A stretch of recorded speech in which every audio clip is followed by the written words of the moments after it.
England, 1860. Crystal chandeliers cast golden radiance across Lord Ashworth's grand ballroom, illuminating a sea of silk gowns and perfectly tailored evening coats adorning London's finest society. In a shadowed alcove, partially concealed behind an ornate marble pillar, stood Miss Arabella Peaton. Her 39 years seemed to weigh upon her shoulders like an invisible mantle as she observed the swirling dancers. "One must wonder," whispered Lady Margaret Thornby to her companion, her voice barely audible above the orchestral waltz, yet carrying with perfect clarity to Arabella's ears. "Why Miss Peaton continues to grace these gatherings. Surely after nearly 2 decades she might retire with some dignity intact." The word struck Arabella with familiar precision, each syllable a reminder of her unchanging status in society's carefully ordered hierarchy. She straightened her spine with practiced grace, smoothed the midnight blue silk of her gown, a shade deemed appropriate for a woman of her years and circumstances, and maintained her composure with the skill of one who had endured countless such observations. At 39, Arabella had long since grown accustomed to serving as fodder for drawing-room gossip, the spinster daughter of the respected Peaton family. She had witnessed her younger sisters marry well, watched as her contemporaries established households and bore children, seen the society that once welcomed her as a hopeful debutante gradually transform her into an object of pity and whispered speculation. "Miss Peaton," came a familiar voice at her elbow. Her brother William, Earl of Ravenshollow, appeared beside her with the concerned expression she had grown to recognize over the years. "You appear rather pale this evening. Shall I escort you to the refreshment room?" "Thank you, William, but I am quite well," she replied, offering the practiced smile that had served her through countless social encounters. "I was merely observing the season's new debutantes. Lady Ashworth has assembled a particularly lovely collection this year." William's expression softened with the mixture of affection and worry that characterized all his interactions with his unmarried sister. "Arabella, you need not feel obligated to attend every social function. No one would think less of you if you chose to retreat entirely from society," she interrupted with uncharacteristic directness. "To become the reclusive aunt who appears only at christenings and funerals. No, William, I may not have secured a husband, but I refuse to simply vanish into obscurity."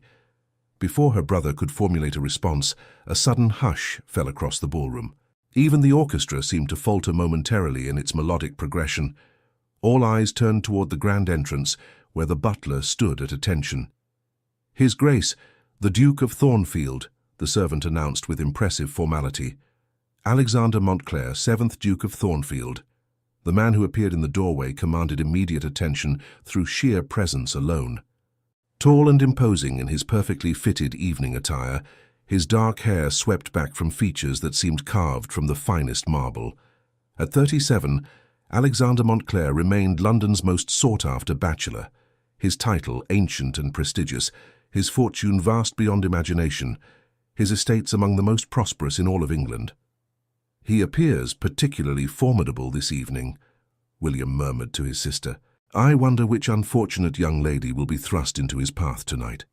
Arabella watched as the assembled company parted before the Duke like water before the prow of a great ship. Despite his legendary wealth and exalted position, Alexander Montclair was renowned for his aloofness, his exacting standards, and his apparent imperviousness to even the most determined matrimonial campaigns waged by ambitious mothers throughout the ton. 3 matches he has declined this season alone. William continued his commentary. Lady Ashworth must be beside herself with anxiety. Her own daughter numbers among this year's hopefuls. "Perhaps," Arabella found herself saying with surprising candor, "he finds the endless parade of innocence somewhat tedious." Her brother raised an eyebrow at this observation. "Speaking from personal experience, sister." "Speaking as one who has observed 20 seasons from the sidelines," she corrected gently. "There is a certain predictability to it all, is there not?" As the evening progressed, Arabella maintained her customary position of dignified observation. She exchanged pleasantries with long-standing acquaintances, partnered with her brother-in-law for a single country dance, and otherwise remained largely unobtrusive, a skill she had perfected through years of necessity. It was during the supper interval that chance intervened in the most unexpected manner. Making her way toward the ladies' withdrawing room for a brief respite from the crowded ballroom, Arabella rounded a corner and collided directly with a solid masculine form approaching from the opposite direction. "I beg your pardon," she began, flustered by the unexpected encounter, then felt her breath catch as she found herself gazing directly into the penetrating blue eyes of the Duke of Thornfield himself. "The fault is entirely mine, madam," he replied, his voice deep and resonant. For a moment that seemed to stretch beyond its natural boundaries, his gaze lingered upon her face, with an intensity that caused her pulse to quicken unexpectedly.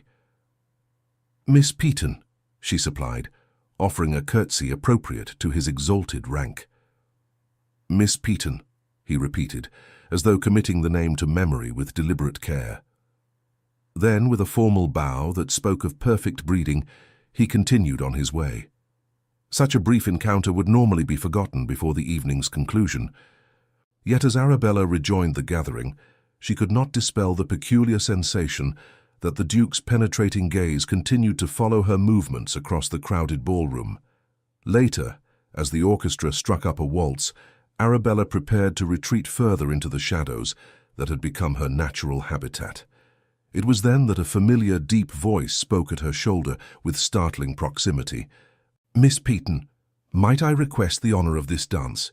The ballroom seemed to suspend its collective breath as the Duke of Thornfield extended his gloved hand toward the most unlikely recipient imaginable. Arabella felt the weight of 100 astonished gazes settling upon her with almost physical pressure. "Your Grace," she began, her voice barely audible above the musical accompaniment, "I fear you may have mistaken me for someone else." "I am not in the habit of making such errors, Miss Peaton," he replied, the faintest suggestion of amusement playing at the corners of his mouth. "The waltz awaits. Will you honor me with your acceptance?" 20 years of social conditioning urged her to decline, to spare them both the inevitable speculation and whispered commentary. Yet something in his unwavering gaze compelled her to place her gloved hand in his outstretched palm. "The honor is mine, Your Grace," she managed to reply as he escorted her onto the polished floor. The whispers erupted throughout the assembly like a disturbed hive of bees. The Duke of Thornfield, who had declined to dance with the season's most celebrated beauties, was leading Miss Arabella Peaton, 39 years old and thoroughly unmarried, into a waltz. "You realize, of course, that you have just scandalized the entire gathering," Arabella murmured, as they assumed the proper position for the dance. "Have I?" he replied with apparent unconcern, his hands settling with practiced ease at her waist. "I was under the impression that I was merely dancing with the most intriguing woman present."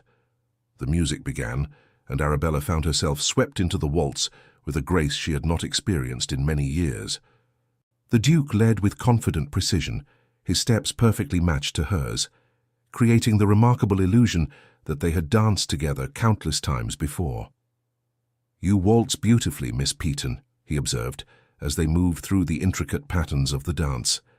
"Practice, Your Grace," she replied with honest simplicity, "though I confess it has been considerable time since I was last invited to participate." "Then the gentlemen of London have demonstrated remarkably poor judgment," he stated with conviction. Arabella could not suppress a soft laugh at this unexpected gallantry, a genuine sound that drew even more curious stares from the surrounding observers. "You are either extraordinarily kind or deliberately provocative, Your Grace. I have yet to determine which." "Perhaps both," he conceded, guiding her through a graceful turn with effortless skill. "Tell me, Miss Peaton, do you find these social gatherings enjoyable?" "They serve their purpose," she answered diplomatically. "That was not what I asked," he pressed gently. The directness of his inquiry unsettled her. It had been years since anyone had sought her genuine opinion with such apparent interest, as though her thoughts possessed actual worth. "No," she admitted finally. "I find them rather tedious, but one must maintain proper appearances." "Indeed," he murmured, and for a brief moment she glimpsed something in his expression, a fleeting shadow that suggested he too wore a carefully constructed mask for society's benefit. As the final notes of the waltz faded into silence, the Duke escorted her back to the edge of the ballroom with perfect courtesy. Before taking his departure, he bent slightly to speak near her ear with intimate discretion. Thank you for the dance, Miss Petton.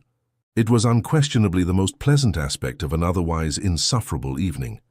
Then he was gone, moving through the crowd with that distinctive combination of authority and detachment that seemed uniquely his, leaving Arabella to face the approaching tide of curious acquaintances, all desperate to discover what the Duke of Thornfield could possibly have said to the spinster of Peaton House. Chapter 2. Roses and Revelations. The morning following the Ashworth ball dawned grey and drizzling, a fitting accompaniment to Arabella's contemplative mood as she sat at her writing desk, composing correspondence to her married sister in Hampshire. She had nearly convinced herself that the previous evening's encounter with the Duke represented nothing more than an amusing aberration until her butler appeared at the morning-room door.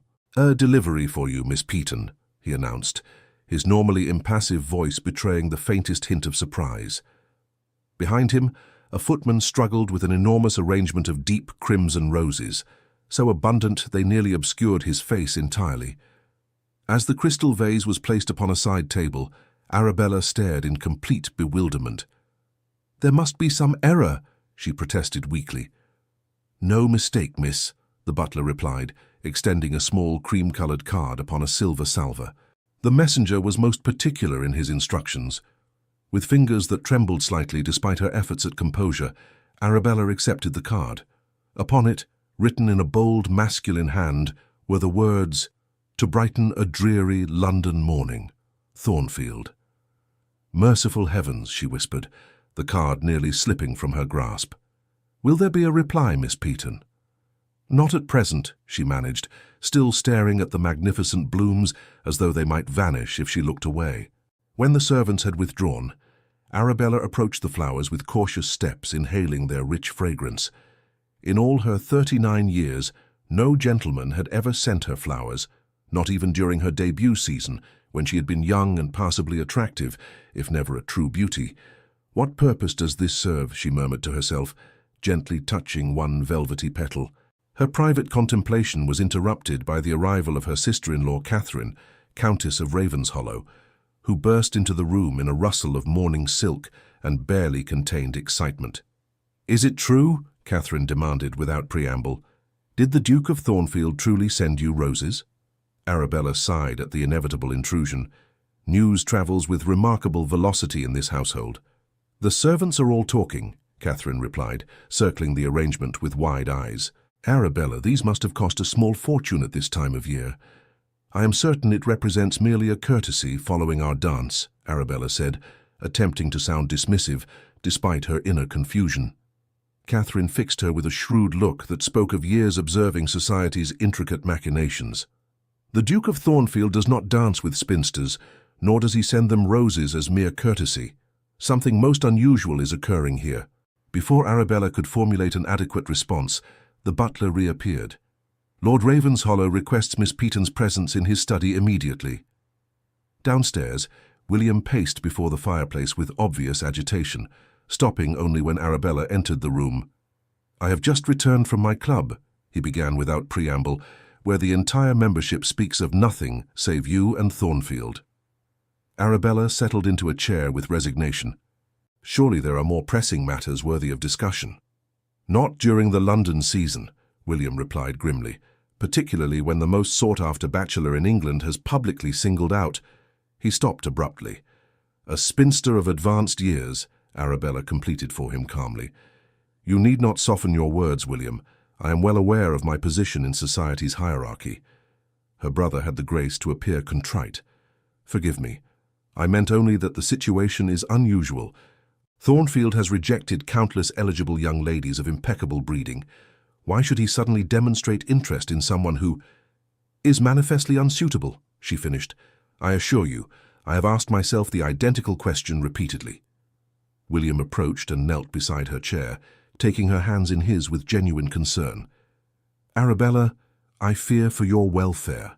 If Thornfield is engaging in some form of cruel amusement at your expense, then I shall be no worse situated than I am presently," she interrupted softly.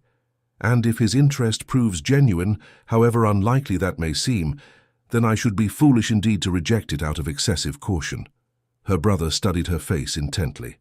"You find him attractive?" Arabella withdrew her hands gently. "I found our conversation refreshingly honest. Nothing more significant than that. And now he has sent flowers, which is certainly flattering, though hardly indicative of serious matrimonial intent." "Exercise caution," William warned, rising to his feet. "Thornfield may be the most eligible man in England, but his reputation suggests a certain coldness of temperament. Some say he terminated his last courtship because Lady Vivian Hartwell laughed too enthusiastically at dinner."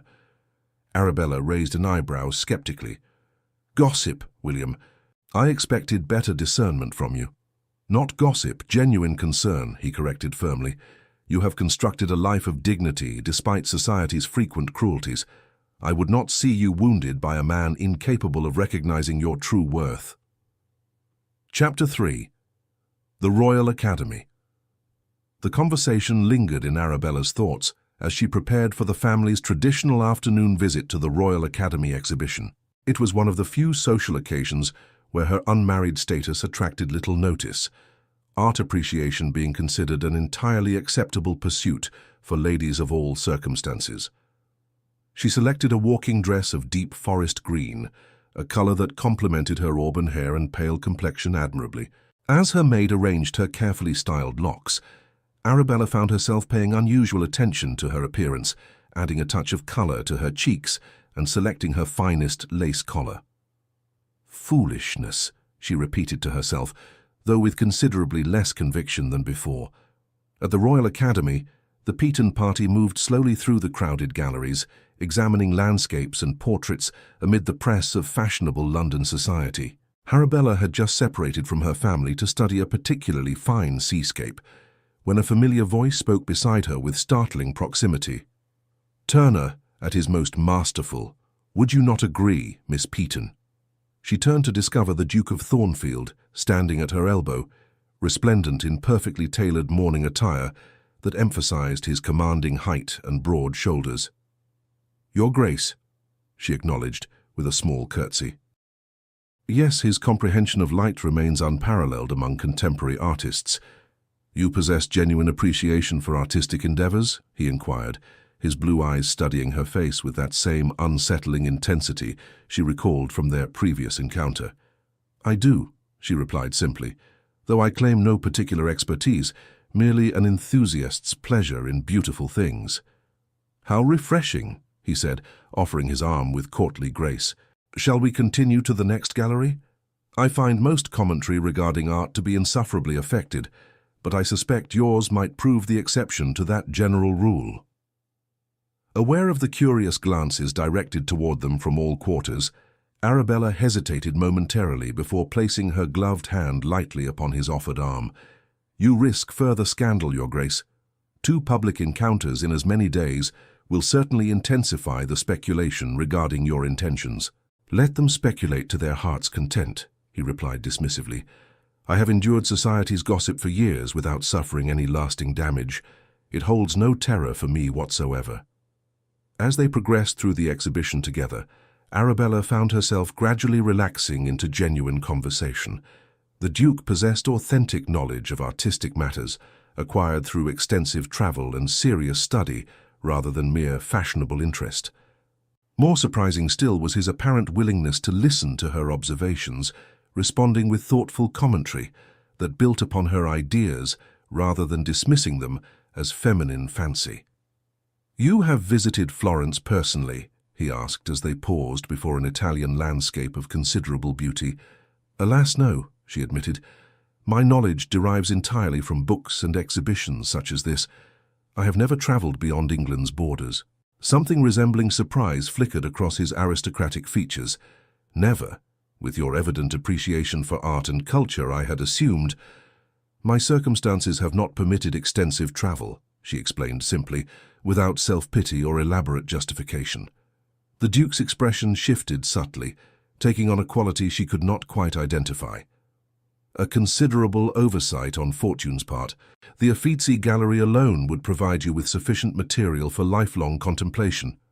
Before she could respond to this unexpected observation, they were interrupted by the arrival of Lady Ashworth and her daughter, the lovely but vapid Miss Penelope Ashworth, whose unsuccessful attempts to secure the Duke's romantic attention at her mother's ball had been the subject of considerable whispered commentary throughout the ton. "Your Grace," Lady Ashworth exclaimed, her surprise at discovering him in Miss Peaton's company poorly concealed beneath a veneer of social grace. "What an unexpected pleasure. Penelope and I were just admiring the Reynolds portrait in the adjoining room." "Lady Ashworth, Miss Ashworth," the Duke acknowledged with a correctly polite but notably cool bow. "I trust you are finding the exhibition educational." "Oh, immensely," gushed Miss Ashworth, moving subtly closer to him while pretending Arabella did not exist. "Though I confess these historical subjects can be rather tedious, I much prefer more romantic themes in art." The Duke's expression remained impassive. "Indeed, Miss Peaton and I were just discussing Turner's revolutionary approach to light and atmospheric effects. She has offered several observations that I found quite illuminating." All eyes turned to Arabella, who felt warmth rising to her cheeks at this unexpected public praise from such a source. "How interesting," Lady Ashworth replied, her smile tightening perceptibly. "I had no idea Miss Peaton harbored such scholarly inclinations." "Few people trouble themselves to discover what lies beneath surface appearances," the Duke replied, his tone carrying a subtle edge that was lost on neither woman present. An uncomfortable silence followed, broken only when William appeared at Arabella's side, his expression mixing concern with curiosity. "Arabella, Mother requests your company," he said diplomatically, nodding formally to the assembled group. "Your Grace, Lady Ashworth, Miss Ashworth." With a graceful curtsy to the Duke and polite acknowledgement of the Ashworth ladies, Arabella allowed herself to be escorted away, though she could feel the Duke's penetrating gaze following her retreat. "That represents twice in 2 days," William murmured under his breath as they rejoined the family party. "And now the roses as well. People are beginning to take notice, Arabella." "People always notice, William," she replied wearily. "The difference lies in what they choose to discuss." "Not about you," he countered meaningfully. "Not in this particular manner." The remainder of the afternoon passed in a haze of strained conversation and speculative glances. By the time the Peaton party returned home, Arabella felt emotionally exhausted from the constant scrutiny and whispered speculation. Retreating to her private sitting room, she discovered another delivery awaiting her attention. A beautifully bound volume of Turner's collected works, accompanied by a note in the Duke's now familiar handwriting. "For a fellow admirer of genius. Perhaps you might permit me to call tomorrow at 3 o'clock. Thornfield." Arabella sank into her favorite chair, clutching the book to her chest as her mind whirled with confusion and a dangerous flutter of hope that she had thought permanently extinguished. Chapter 4. A Declaration. The following afternoon found Arabella seated in the Peaton House drawing-room, her hands clasped tightly in her lap to conceal their trembling as the mantel clock ticked inexorably toward 3 o'clock. She had spent the morning in uncharacteristic indecision, changing her gown multiple times before settling upon a dress of deep burgundy that complemented her coloring and brought warmth to her pale complexion. "This is madness," she whispered to herself as the clock chimed the appointed hour. "A man of the Duke's position has no serious interest in someone like me."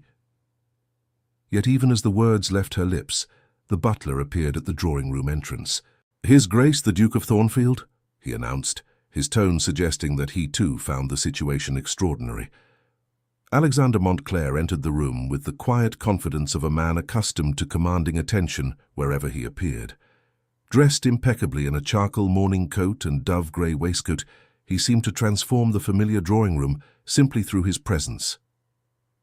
"Miss Peaton," he greeted her, bowing over her extended hand with perfect courtesy. "You are most gracious to receive me." "Your Grace," she replied, gesturing toward a chair positioned across from her own. "I confess your request came as something of a surprise." "A pleasant one, I hope?" he inquired, taking the offered seat. Arabella hesitated. "A puzzling one, I must admit. You cannot be unaware that your attentions have caused considerable speculation." A smile, brief but genuine, transformed his typically stern features. "Excellent. London society has grown far too comfortable with its rigid expectations. A little disruption seems long overdue. "Is that my purpose?" she asked quietly. "To serve as an agent of social disruption." The Duke studied her face with that penetrating gaze that seemed to perceive far more than surface appearances. "You serve many purposes, Miss Peaton, but mere social rebellion is certainly not among them." The butler's return with refreshments provided Arabella with a momentary respite from the intensity of his attention. As she poured tea for them both, she was acutely conscious of the domestic intimacy of the scene, something she had observed countless times between her married sisters and their husbands, yet had never experienced personally. "You enjoyed the book?" the Duke inquired, accepting his cup with gracious acknowledgement. "Very much indeed," she replied, relaxing slightly at this shift to safer conversational territory. "The color illustrations are magnificent. Thank you for such a thoughtful gift." "It seemed appropriate," he said. "Your observations yesterday revealed genuine appreciation that deserves cultivation and encouragement." Arabella sipped her tea carefully, gathering courage for the question that had haunted her since their encounter at the exhibition. "Your Grace, forgive my directness, but I must ask, why have you chosen to single me out for these attentions?" Alexander set down his cup, his expression becoming serious. "Because in a world filled with artifice and calculated performance, you represent authenticity. Because when you speak, you express genuine thoughts rather than words designed to flatter. Because your eyes reflect intelligence and depth of feeling that I find genuinely compelling." The simple honesty of his response left Arabella momentarily speechless. No man had ever addressed her with such straightforward admiration, not even during her youth, when she still harbored conventional hopes of marriage.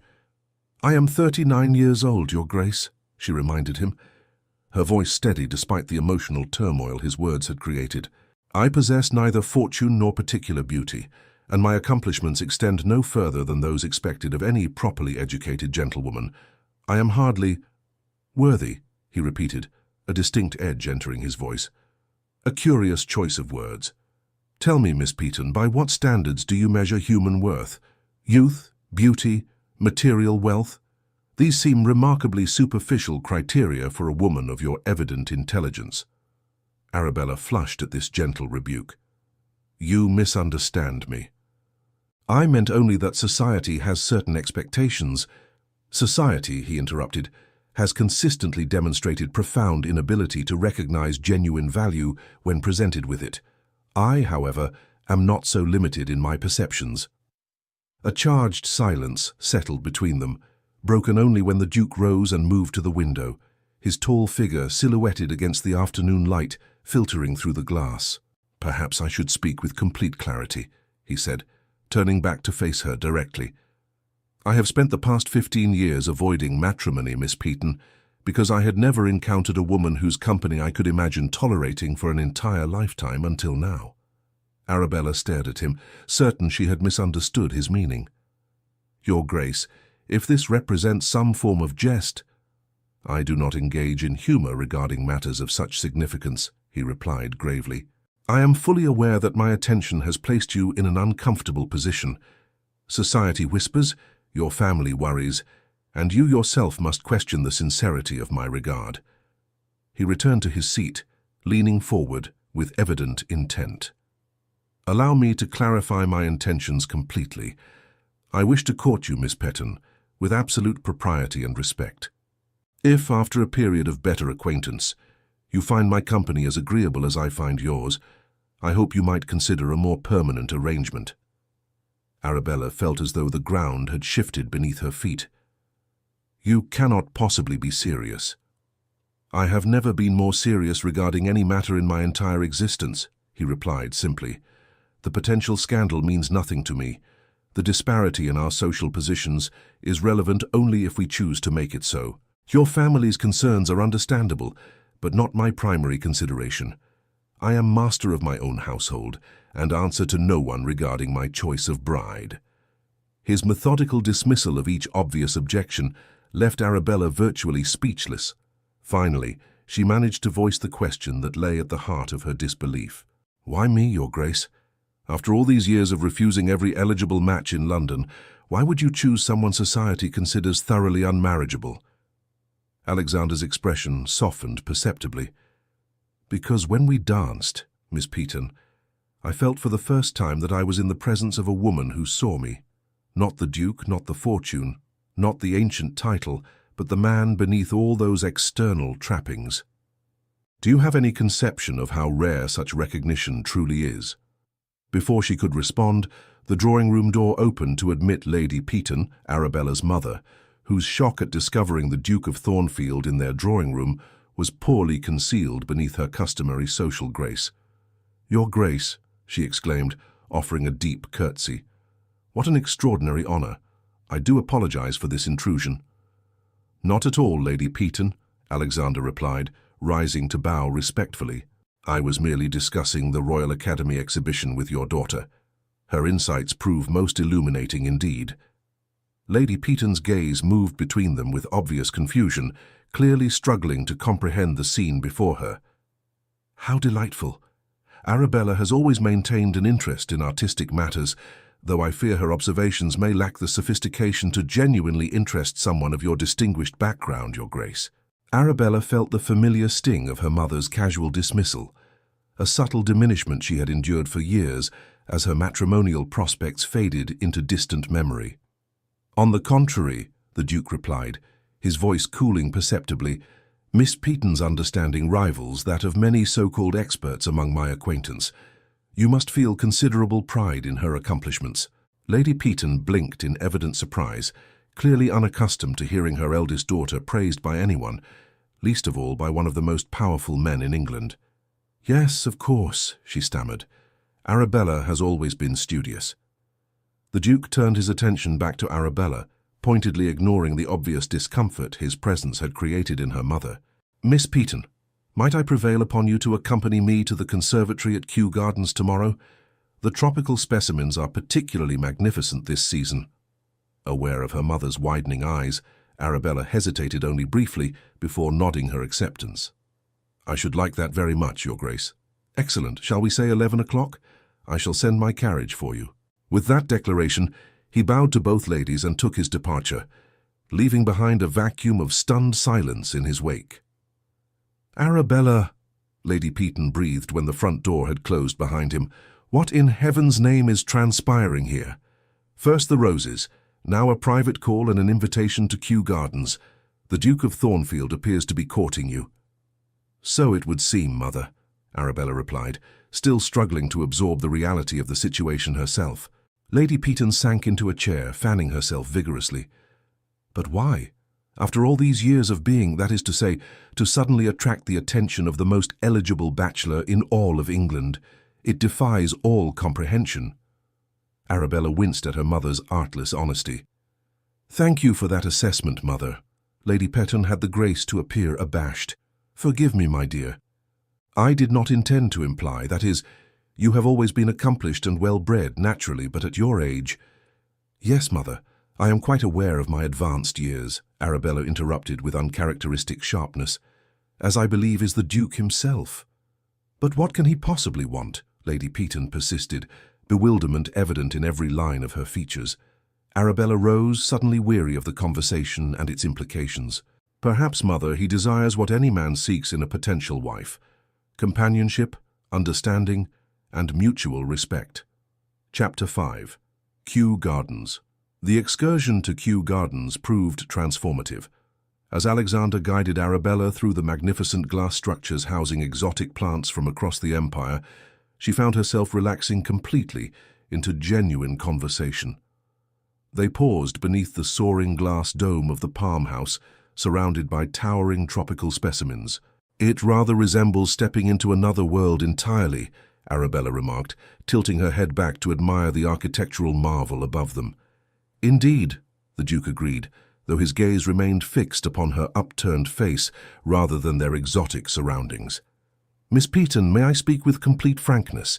She lowered her gaze to meet his, her heart quickening at the intensity she discovered there. "Of course, Your Grace." "I sense that you harbor serious doubts regarding my intentions," he said directly, "that perhaps you suspect some ulterior motive behind my interest in your company."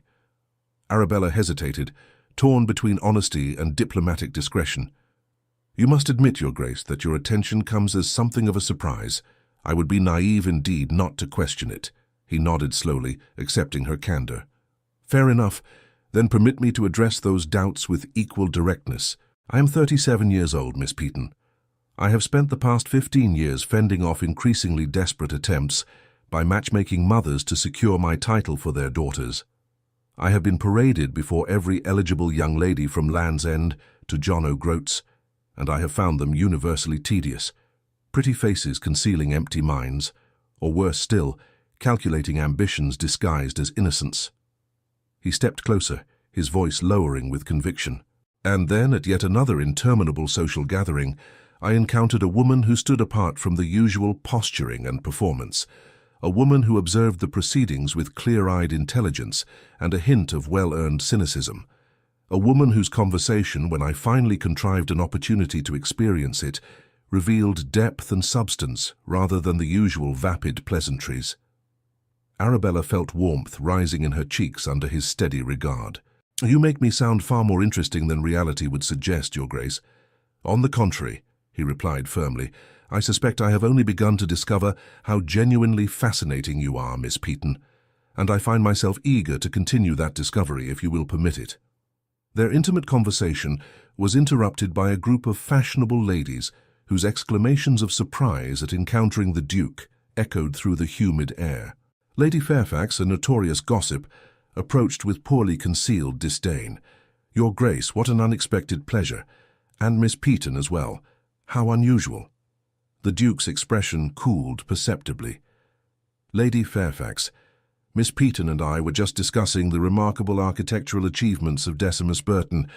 You will forgive us if we continue our tour. Without awaiting a response, he guided Arabella toward a less crowded section of the glasshouse, his hand warm and reassuring at the small of her back. They found a secluded corner sheltered by a grove of bamboo. The Duke turned to face her directly, his expression serious with intent. Arabella, if I may presume, I wish to be entirely clear regarding my intentions. I am not engaging in any form of amusement at your expense. I am not seeking to create scandal for its own sake. I am pursuing your acquaintance because, in the brief time we have known each other, you have engaged my intellect and captured my interest in ways no other woman has accomplished in 37 years of existence. He took her gloved hand gently in his own. I recognize that my attention places you in an uncomfortable position. Society will whisper with increased malice. Your family will worry about potential consequences. And you yourself may question the sincerity of my regard.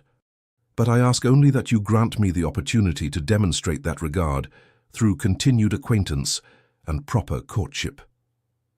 Arabella gazed up into his face, those strong aristocratic features that had inspired countless matrimonial campaigns, and saw nothing but earnest sincerity in his blue eyes.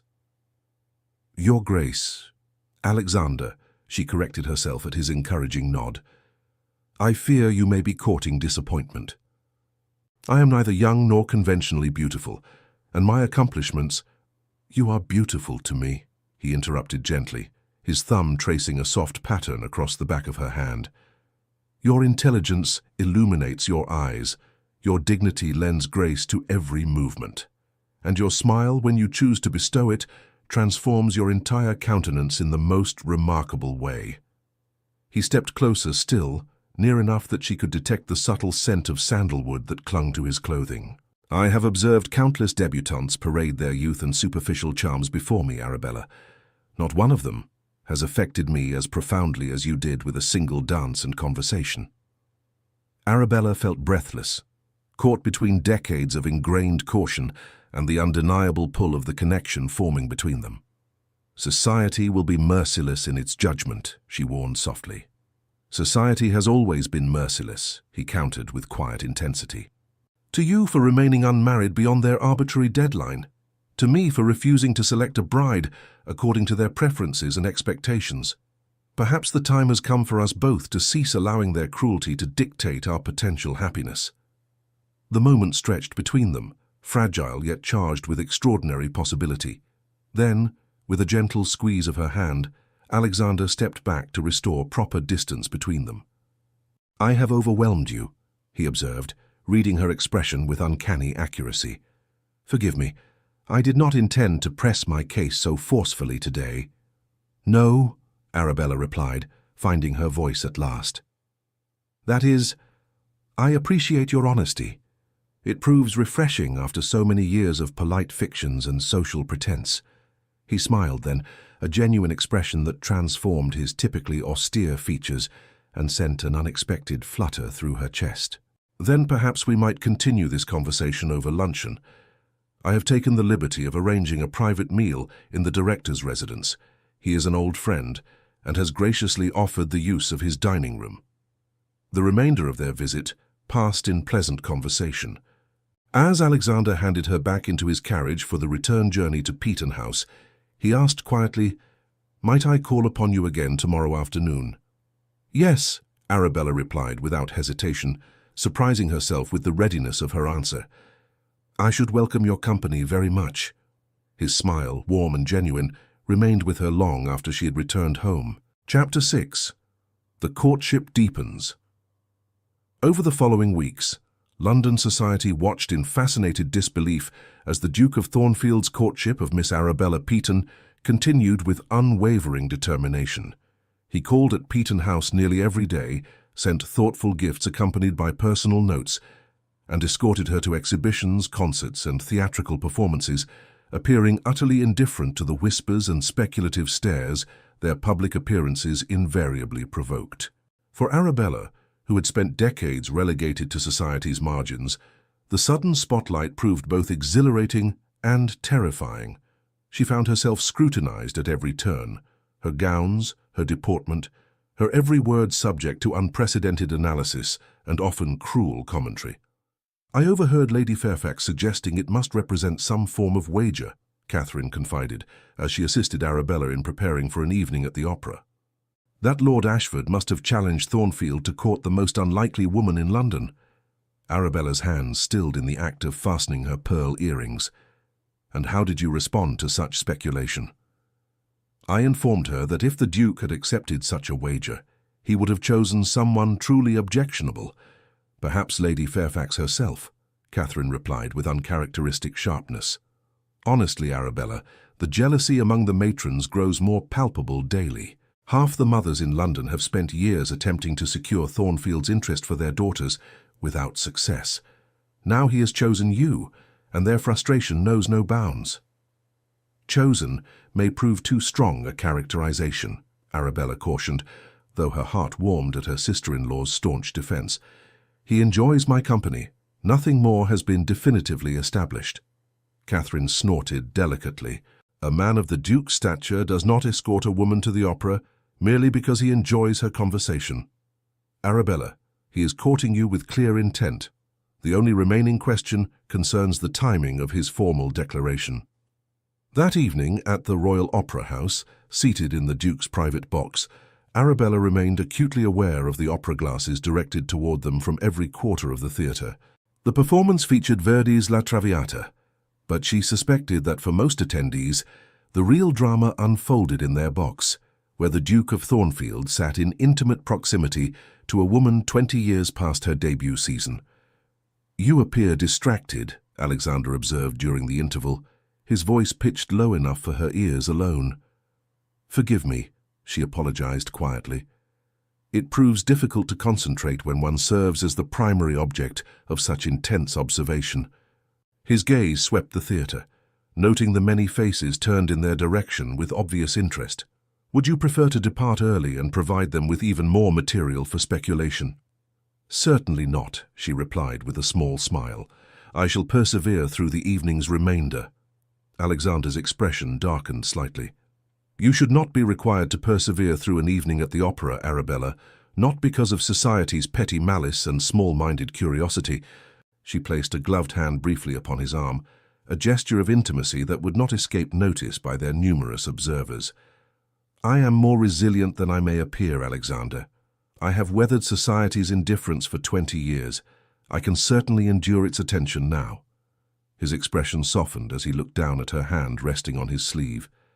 "Your strength represents yet another quality I find remarkable," he said quietly, "though I confess myself increasingly angered by the slights and dismissals you have endured over the years.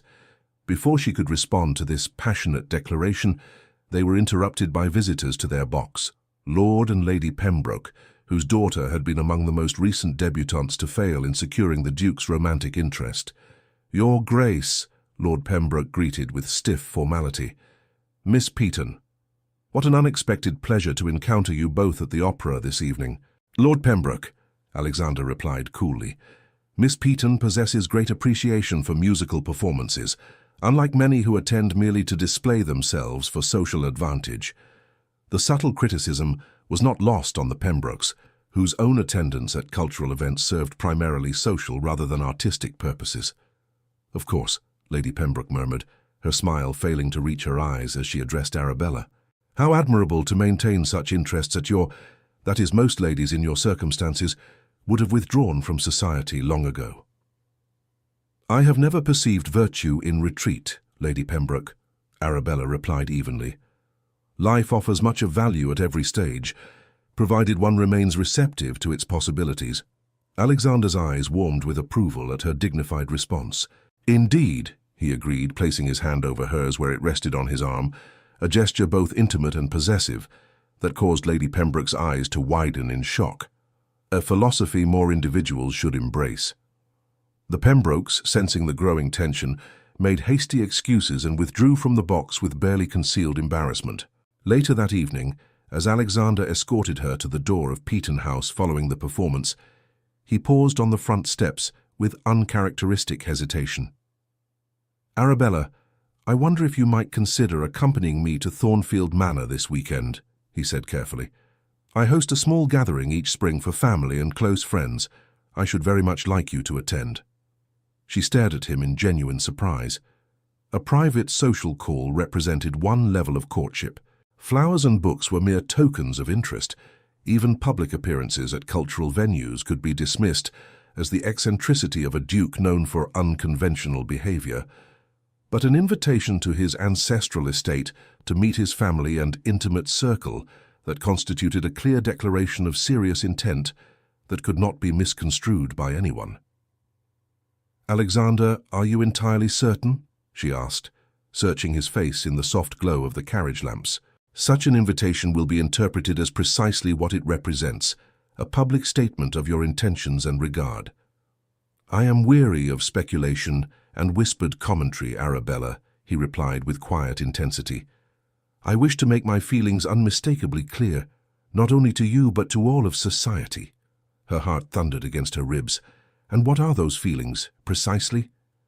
In response, he lifted her gloved hand to his lips, his gaze never wavering from hers. "I believe you understand them already," he said softly. "But if you require explicit words, I shall speak them here and now, regardless of who might bear witness." Arabella shook her head quickly, overwhelmed by the intensity of the moment and its implications. "No, not here, not in this manner." His expression gentled with understanding. "Then accept my invitation to Thornfield. Allow me to introduce you to those who matter most to me. Permit me to show you the place that has shaped me, for better or worse, throughout my life." The invitation represented a threshold, Arabella recognized, a point beyond which retreat would prove impossible. If she accepted, she would be publicly acknowledging the seriousness of their developing connection, inviting both increased scrutiny and inevitable disappointment, should the relationship fail to culminate in marriage. Yet gazing into Alexander's steady blue eyes, she found herself unable to refuse. Whatever pain might await her in the future, whatever whispers might follow, she would not deny herself this opportunity for happiness she had long since abandoned as impossible. "Yes," she said finally, "I will come to Thornfield Manor." His smile, rare and transformative, illuminated his features completely. "You have made me exceptionally happy, Arabella," he said simply. Chapter 7. Thornfield Manor. The weekend of the Thornfield house party arrived with unseasonable warmth, as though spring itself had conspired to make the occasion perfect. Arabella travelled to Kent in Alexander's private carriage, accompanied by Catherine for propriety's sake, though William would join them on the following day. As their conveyance crested a hill, Thornfield Manor came into magnificent view, a sprawling Palladian mansion set amid rolling parkland, its honey-coloured stone facade glowing golden in the afternoon sunlight. "Good heavens," Catherine breathed, leaning forward for a better prospect. "It exceeds even the most elaborate descriptions." Arabella could only nod in agreement, momentarily overwhelmed by the reality of her situation. Here she was, approaching the ancestral seat of one of England's most ancient dukedoms as a potential duchess rather than merely a visitor. The very concept seemed beyond credibility. As their carriage drew to a halt before the imposing entrance, Alexander himself emerged to greet them, descending the wide stone steps with eager anticipation that contradicted his usual reserved demeanour. "Arabella," he said warmly, assisting her from the carriage with gentle hands. "Welcome to Thornfield." For a moment they stood gazing at each other, oblivious to the assembled servants or Catherine being handed down behind them. Then, recollecting himself, Alexander turned to greet Catherine with proper courtesy before escorting them both into the magnificent entrance hall.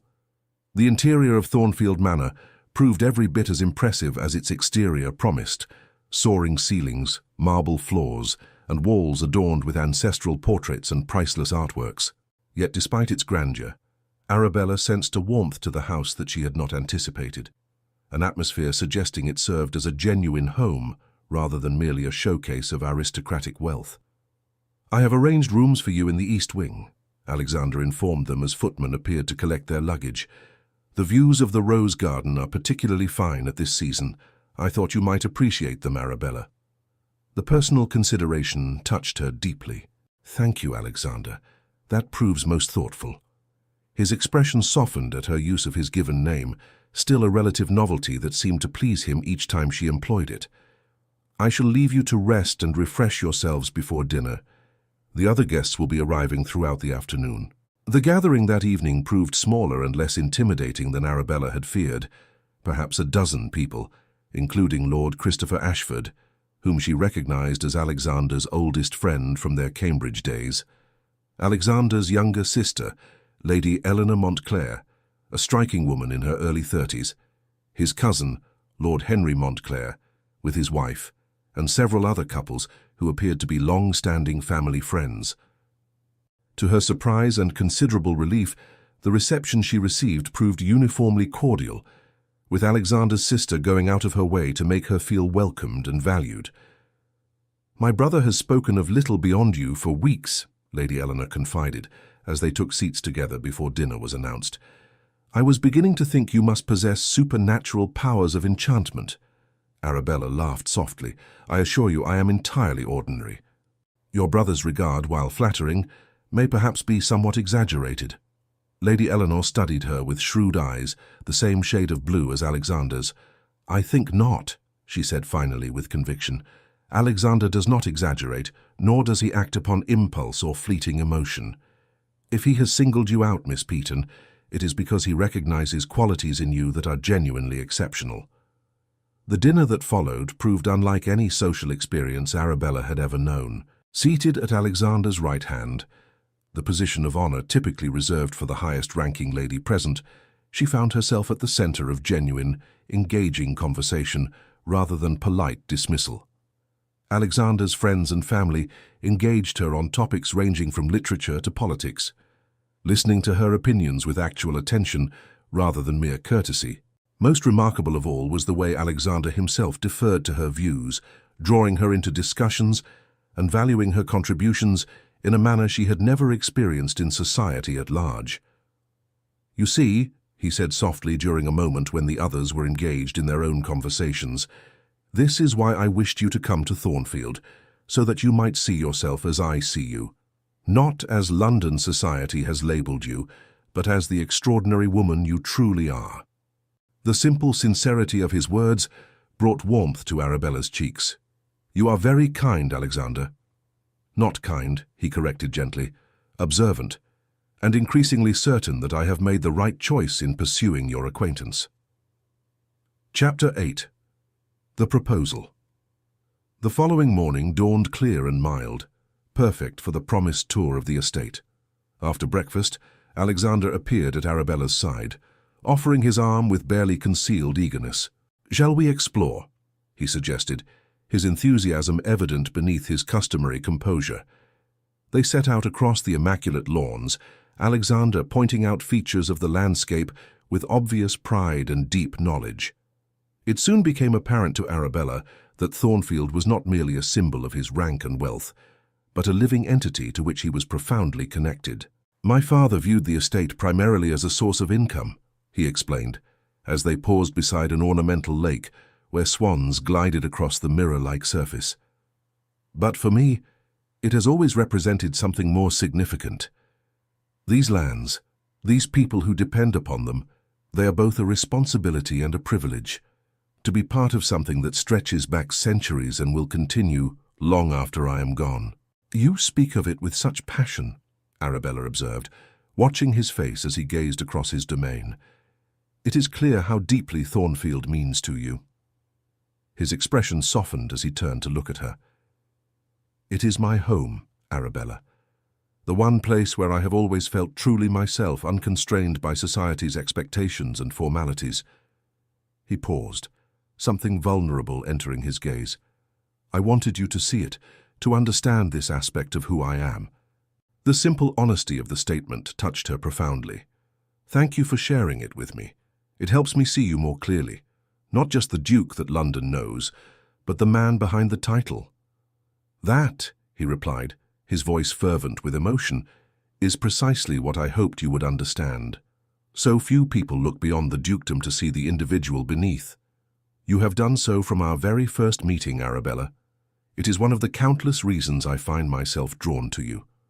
They continued their walk, crossing an elegant stone bridge that arched gracefully over a narrow section of the lake.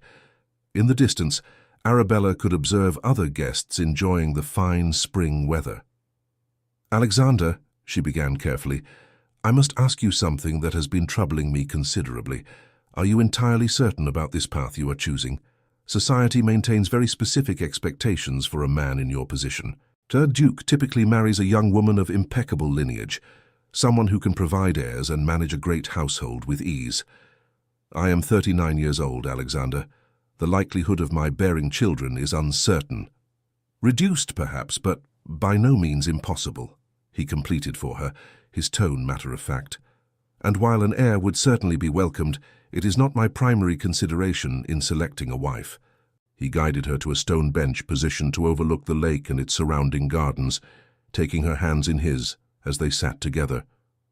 "Arabella, I have spent 15 years observing young women of impeccable lineage parade before me, each more calculating than the last. I have endured countless dinner conversations so tedious they made me question whether the continuation of my bloodline was worth a lifetime of intellectual starvation."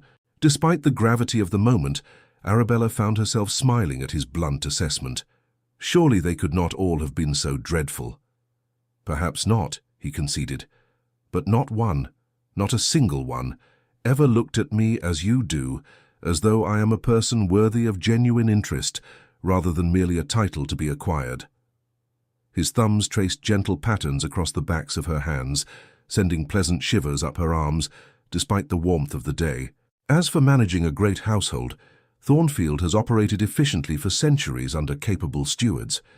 What I seek in a wife is not an administrator, but a companion, someone whose conversation I treasure, whose opinions I respect, whose presence brings me peace rather than obligation." Arabella's heart quickened at the implications of his words, yet still she hesitated. "Alexander, you must understand how society will react. The tongue will be merciless in its judgment. Let them judge as harshly as they choose," he replied with quiet intensity. "I have never governed my life according to society's expectations, Arabella. I see no reason to begin now, particularly when doing so would cost me the opportunity for genuine happiness." He released one of her hands to reach into his coat pocket, withdrawing a small velvet box that caused her breath to catch in her throat. "I had intended to wait until this evening, after the other guests had retired," he said, his voice betraying rare nervousness.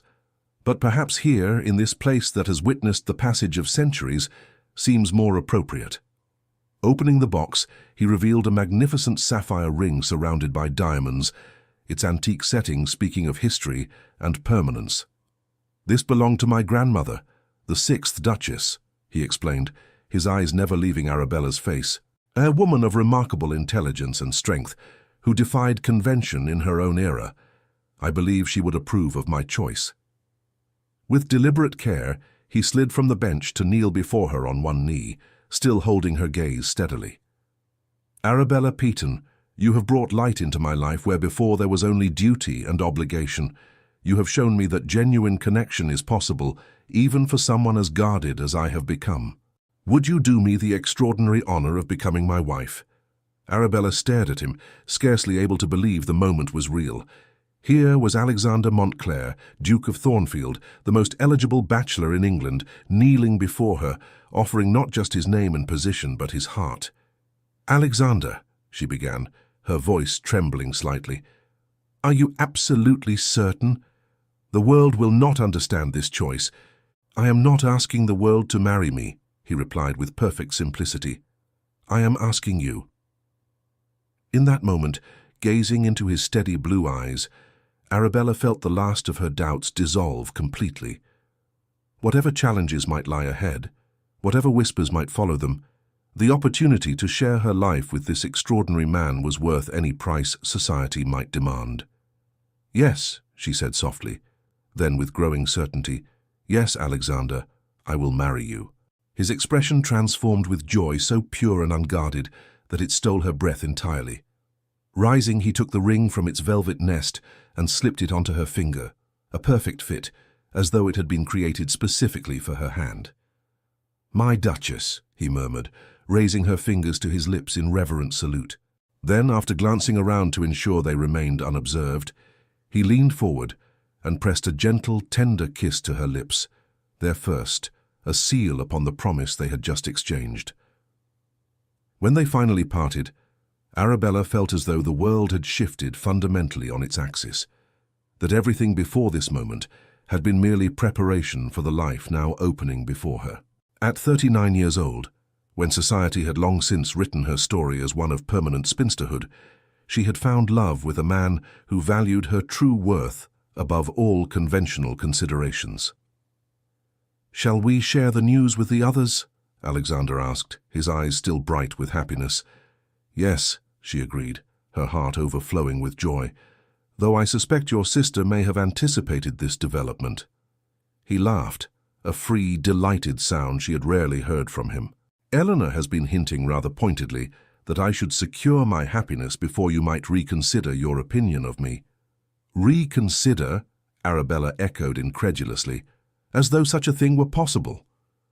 Hand in hand, they walked back toward the house where their news would be met first with celebration from those closest to them, and later with shock and scandal by society at large. But in that perfect moment, with Alexander's strong fingers intertwined with hers and the sapphire gleaming on her hand, Arabella found she cared nothing for what the world might think. She had spent 39 years living according to society's expectations and limitations. Now she would forge a new path as the Duchess of Thornfield, not despite her age and experience, but because of the wisdom and character they had helped shape. Chapter 9. Society's Reaction. The news of their engagement spread through London society like wildfire, igniting a conflagration of gossip, speculation, and barely concealed disbelief. Drawing rooms and gentlemen's clubs buzzed with discussion of this unprecedented match. The most eligible duke in England, choosing as his bride a woman of 39, neither beautiful nor wealthy, who had long been relegated to the margins of marriageability. "It must represent some form of peculiar infatuation," Lady Fairfax declared to her circle of confidants over afternoon tea. "Men of a certain age sometimes develop these odd fixations. It will pass naturally, but unfortunately not before he has bound himself to her irrevocably." "Perhaps she has somehow bewitched him," suggested another matron, whose own daughter had failed to secure the Duke's interest during the previous season. "They say her mother's family had connections to those mystical travelling folk from the continent." Such whispers reached Arabella's ears inevitably. Servants gossiped, and Catherine made it her business to report the most outrageous speculations with a mixture of indignation and dark humour. Yet to her own surprise, Arabella found the malicious commentary affected her far less than it might have done previously. "Let them talk," she said to Catherine, unconsciously echoing Alexander's earlier words. In time they will discover some fresh scandal to occupy their attention. The engagement period was brief by society's standards, just 6 weeks, during which Arabella found herself suddenly at the center of unprecedented activity. There were trousseau fittings, meetings with solicitors regarding settlements, consultations about the refurbishment of the Duchess's apartments at Thornfield, and countless other details demanding attention. Through it all, Alexander remained a constant presence, attentive, supportive, and increasingly open in displaying his affection, particularly during their precious stolen moments alone together. Arabella discovered within herself a capacity for happiness she had thought permanently extinguished, a youthful joy that defied her 39 years and the weight of decades spent on society's periphery. "You appear younger with each passing day," William remarked one evening as they sat together in the library at Peaton House. "I would never have believed such transformation possible, but impending marriage clearly agrees with you, sister." Arabella smiled, touching the sapphire ring that now adorned her finger. "Happiness agrees with me, William. Something I had nearly forgotten was achievable." Her brother's expression grew tender. "You deserve it more than anyone, Arabella. No one has earned such joy through greater patience and dignity." Chapter 10. The Wedding. The wedding itself took place at St. George's, Hanover Square, a concession to Alexander's position rather than Arabella's preference for a quieter ceremony. The church filled to capacity, though Arabella knew many attendees came not to celebrate their union, but to witness what society considered an extraordinary spectacle. Yet as she walked down the aisle on William's arm, her gaze fixed upon Alexander waiting at the altar, she found herself indifferent to the whispers that followed her progress. What mattered was the man before her, tall and commanding in his formal attire, his typically stern features transformed by an expression of such evident adoration that it caused murmurs to ripple through the congregation. Their vows were exchanged with clear, steady voices, promises not merely of fidelity and support, but of partnership based on mutual respect and genuine affection. When Alexander slipped the heavy gold band onto her finger to join the sapphire engagement ring, his hands were gentle, his touch lingering longer than strictly necessary. "I now pronounce you husband and wife," declared the Archbishop. And with those words, Arabella Peaton became Her Grace, the Duchess of Thornfield, a transformation so complete yet so unexpected that she felt momentarily dizzy with its reality. The reception that followed at Thornfield House, the Duke's London residence, proved a study in contrasts. Genuine warmth from Alexander's inner circle, mingling with barely concealed curiosity and skepticism from the broader society who had felt obligated to attend. Yet Arabella found herself moving through the afternoon with serene confidence, Alexander's steady presence at her side, serving as an anchor against any potential criticism or subtle cruelty. "How are you managing, Duchess?" he murmured during a brief moment of relative privacy. The new title sent pleasant tremors through her consciousness. "Remarkably well," she replied with honest surprise, "though I suspect many of our guests still await some revelation that this has all been an elaborate jest." Alexander's expression darkened with protective anger. "They will wait indefinitely then," he said firmly, his hand finding hers and squeezing gently. "You are mine now, Arabella, as I am yours. The rest of the world may draw whatever conclusions they choose." Later that evening, as their carriage carried them away from the reception toward the beginning of their wedding journey, a tour of Italy that Alexander had insisted upon arranging, knowing it had been Arabella's lifelong dream to see the art and architecture she had only read about, Arabella found herself overwhelmed by the day's events and their significance. "Are you well?" Alexander asked, noting her contemplative silence as they left London behind. "More than well," she assured him, reaching for his hand in the carriage's intimate darkness. "I was merely reflecting on how extraordinary life can prove to be. 6 months ago I had resigned myself to a future of quiet spinsterhood, observing from the margins as others lived their dreams. And now, he prompted softly. "Now I find myself embarking on an entirely new chapter with a man I have come to love more deeply than I ever thought possible." The admission, her first spoken declaration of love, came naturally, without hesitation, or embarrassment. Alexander's breath caught audibly in the darkness. Then, with movement swift and decisive, he gathered her into his arms, his lips finding hers in a kiss far more passionate than the chaste one they had shared at the altar. When they finally separated, both breathing unsteadily, he rested his forehead against hers. "I have loved you, Arabella, since that first waltz," he confessed, his voice rough with emotion, though I scarcely recognized the feeling initially, having convinced myself such sentiment was beyond my capacity. Arabella raised her hand to cup his cheek, marveling at the freedom to touch him, to express the tenderness that had grown between them. "And now?" "And now," he said, drawing her closer still, "I find myself wanting everything with you, a life, a family if fortune permits it, a partnership in every sense of the word." "Even if society never quite accepts us?" she asked, voicing the one concern that still occasionally surfaced in her thoughts. Alexander's laugh was low and unconcerned. "Society will adapt, as it always does eventually. In time, our match will become merely another entry in the annals of the ton's history. But what we build together, Arabella, that will be our true legacy, far more significant than any gossip or temporary scandal."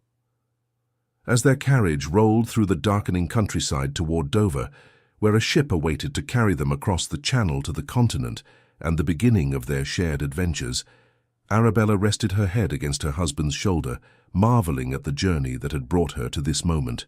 At 39 years old, when the world had deemed her past all possibility of romance or new beginnings, she had found not merely love, but a partner who valued her for exactly who she was, not despite her age and experience, but because of the wisdom and strength they had helped forge. And Alexander, who had spent years maintaining careful distance from emotional entanglements, had discovered in her a companion whose presence enriched rather than diminished him, whose love had awakened aspects of himself he had thought forever dormant. Together, they would face whatever challenges lay ahead: potential skepticism from society, the practical considerations of blending their lives, the adjustments required in building a partnership after years of independence. But they would confront these challenges as equals, bound not merely by legal ties, but by deep and genuine connection that had defied all conventional expectations. "I love you, Alexander," Arabella whispered into the comfortable darkness that surrounded them. His arms tightened around her shoulders, his lips brushing her temple in a gesture of infinite tenderness. "And I love you, my dearest Duchess, more than I ever imagined possible." Epilogue. 2 years later. 2 years later, the grand ballroom of Thornfield Manor glittered with candlelight and the scent of hothouse flowers as London's finest society mingled beneath soaring ceilings that had witnessed centuries of celebration. At the center of it all stood the Duke and Duchess of Thornfield, their expressions serene as they greeted guests with gracious warmth that had become their hallmark. "They make a distinguished couple, do they not?" murmured Lady Eleanor to William, who had claimed her hand for the evening's opening dance. "One would hardly credit the scandal their marriage once caused." William smiled, watching his sister as she stood beside her husband. Her auburn hair now liberally streaked with silver, but elegantly arranged and adorned with the Thornfield diamonds. At 41, Arabella radiated a confidence and contentment that made her more beautiful than she had ever been in her youth. "Society possesses remarkably short memory when confronted with success," he observed, guiding Eleanor into the dance pattern. "And by any measure their union has proved extraordinarily successful.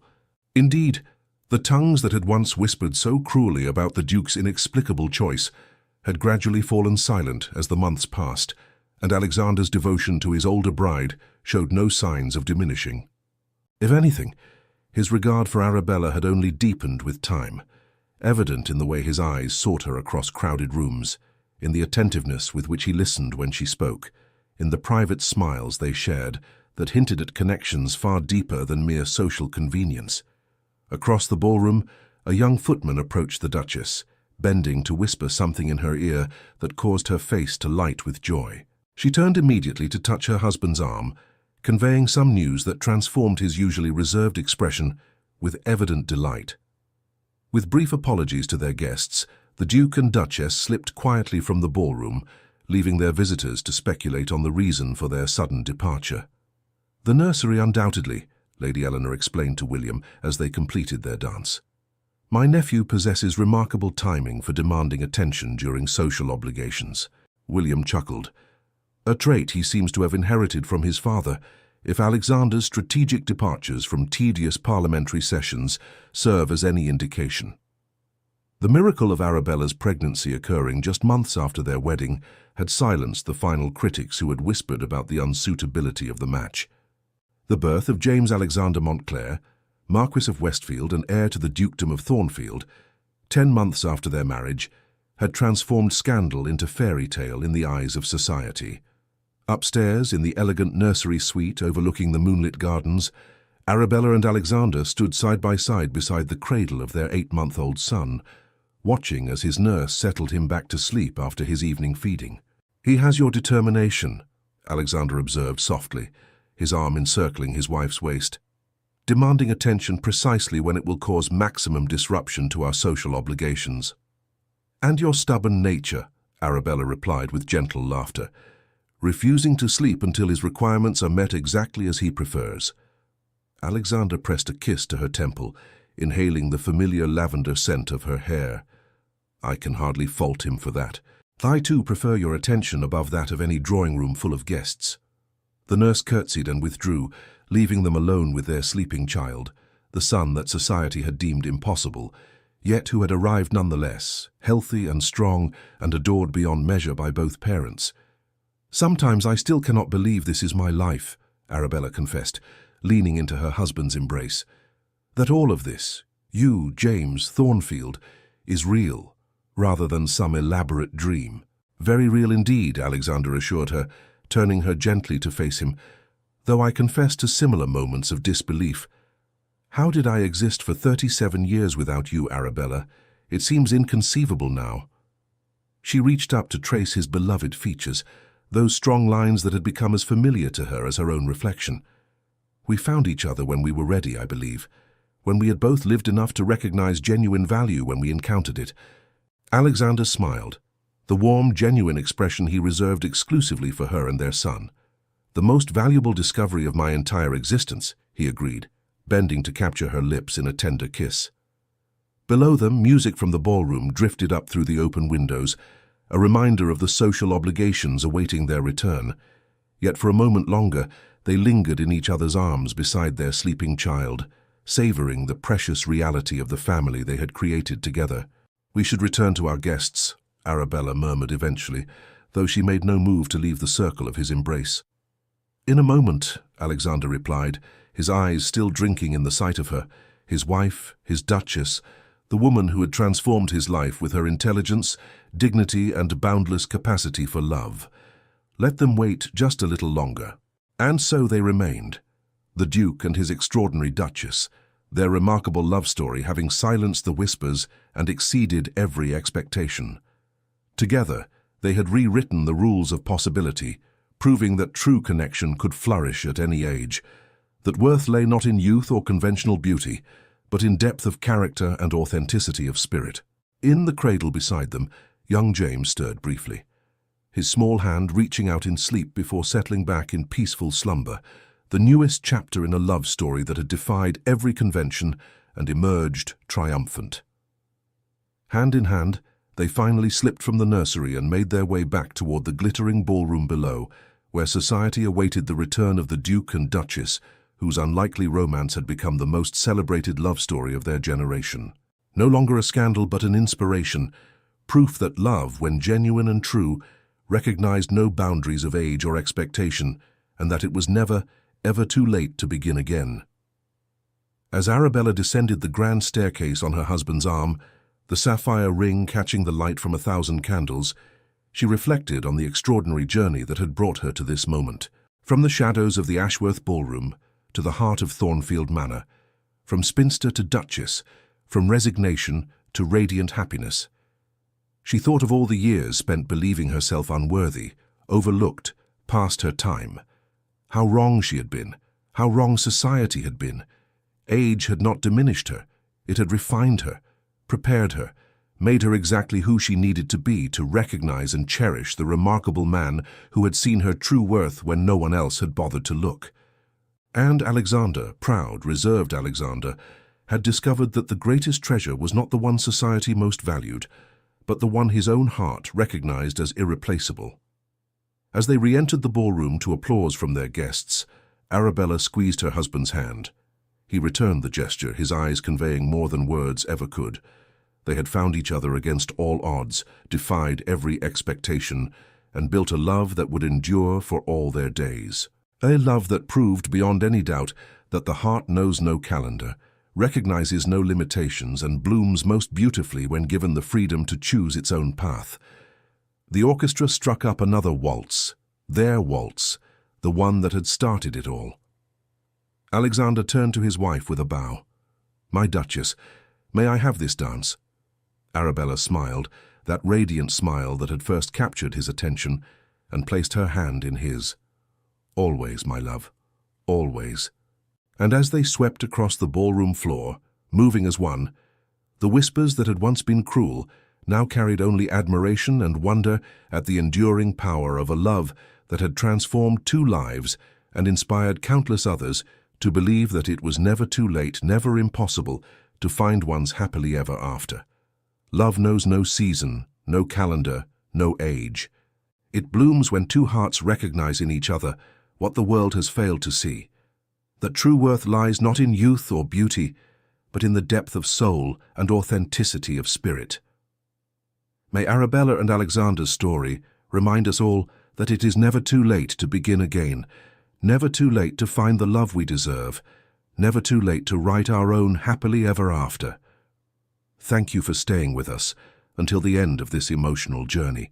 If this story touched your heart, we invite you to subscribe, like, comment, and share our channel. Your support inspires us to keep creating more stories of love, redemption, and breathtaking twists. Help us reach our first 2,000 subscribers, and together we'll continue sharing tales that warm the heart. At the end of this video, you'll see a suggestion for another of our historical stories. Click and let yourself be enchanted by another unforgettable tale.